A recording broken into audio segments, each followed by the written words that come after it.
ये round steel rod है और इसके ऊपर स्ट्रेट कट लगाया जाएगा, और स्ट्रेट कट लगाने के लिए इस तरह का ये स्ट्रेट कट बनेगा इसके ऊपर, और इसके लिए हम हॉरिजॉन्टल मिलिंग मशीन यूज़ करें। तो आइए लाइव डेमोन्स्ट्रेशन के थ्रू इसको समझते हैं।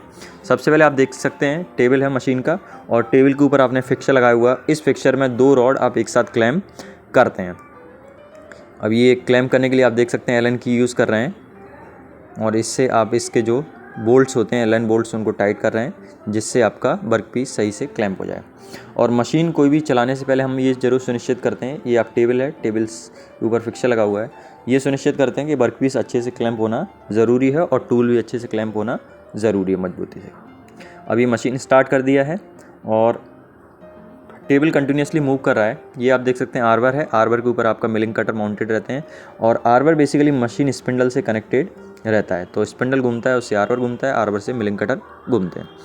ये आप टेबल का मूवमेंट देख सकते हैं, यहाँ पे ऑटो फीड में चल रहा है टेबल, और ये आप देखिए अभी जो टेबल है वो लेफ़्ट टू राइट की तरफ जा रहा है, और आप देख सकते हैं क्लच है यहाँ पे, जिसकी जो पोजीशन है आप देखिए राइट हैंड की तरफ है, तो राइट हैंड की तरफ है तो ये टेबल आपका लेफ़्ट टू राइट मूव करेगा। यदि इसका लेफ़्ट हैंड की तरफ होता है तो right to left table move करता है, और ये बीच में होता है तो न्यूट्रल पोजीशन मीन्स आपको टेबल को मैनुअली मूव कराना पड़ता है। और इसमें कूलेंट आप देखिए कंटिन्यूसली सप्लाई कर रहे हैं, और ये इस तरह से आपका स्लॉट बनेगा जैसे, और इसमें जो भी आपका कटर का थिकनेस है उसका उतना विड्थ का आपका स्लॉट बनेगा। अब मैं पावर ट्रांसमिशन भी दिखाता हूँ आपको थोड़ा सा। ये मोटर है, मोटर के थ्रू आप देखिए यहाँ पे बड़ी पुली में पावर ट्रांसमिट कर रहे हैं स्पीड कम करने के लिए, और ये डिफरेंट साइज़ का पुलीज़ हैं, और यहाँ पे फिर देखिए आप बड़ी पुली से ये पावर ट्रांसमिट कर रहे हैं, और उसके बाद यहाँ पर ये बेसिकली मशीन हम डबल में चला रहे हैं। डबल का मतलब होता है सबसे कम स्पीड में।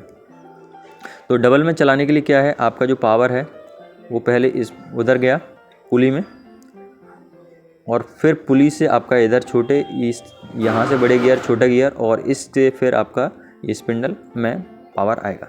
ठीक है, मीन्स आपका direct machine spindle power transmit नहीं किया है।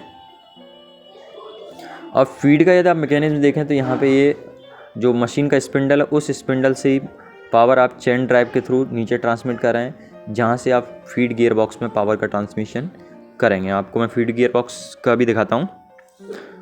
ये पूरा मशीन का सेटअप देख सकते हैं। ये आप जो देख रहे हैं ये फीड गियर बॉक्स है, और फीड गियर बॉक्स से फिर आपका कपलिंग लगा होता है, और कपलिंग से फिर आप देखिए ये टेलीस्कोपिक शाफ्ट है जिसका लेंथ है वो कम ज़्यादा हो सकता है। टेलीस्कोपिक शाफ्ट से फिर आप यहाँ पे देखिए वॉर्म एंड वॉर्म व्हील लगे होते हैं, और उससे फिर अंदर आपका बेवल गियर्स मूव करते हैं। बेवल गियर के मूवमेंट से आपका लीड स्क्रू मूव करता है, और लीड स्क्रू से फिर आपका टेबल का मूवमेंट होता है।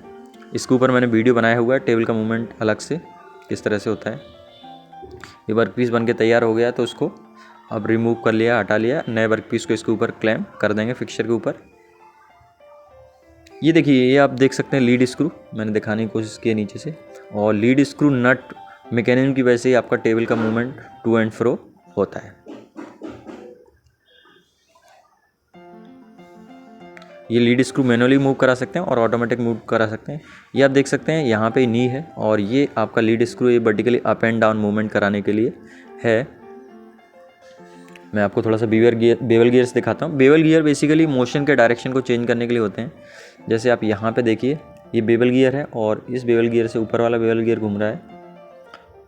ठीक है, और ये जो vertically up and down movement है ये मैनुअली होगा, बाकी जो मूवमेंट्स हैं उनको आप ऑटोमेटिक कर सकते हैं एक्स डायरेक्शन और बाई डायरेक्शन। एक्स का मतलब लॉन्गिट्यूडनल डायरेक्शन, बाई मतलब आपका क्रॉस डायरेक्शन। ये देखिए हैंड व्हील है, इसको घुमा के आप नी को vertically up and down move कर सकते हैं।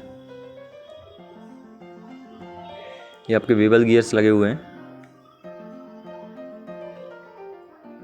और यहाँ से जैसे पावर आ रहा है ये वॉर्म एंड वॉर्म व्हील है, वॉर्म एंड वॉर्म व्हील से फिर आपका बेवल गियर्स में जा रहा है, और बेवल गियर से आपका लीड स्क्रू रोटेट हो रहा है, और लीड स्क्रू के रोटेट होने से आपका टेबल आगे पीछे मूव कर रहा है। सो आई होप आपको एक प्रैक्टिकल एक्सपोजर मिला होगा। Thank you, please do subscribe my channel.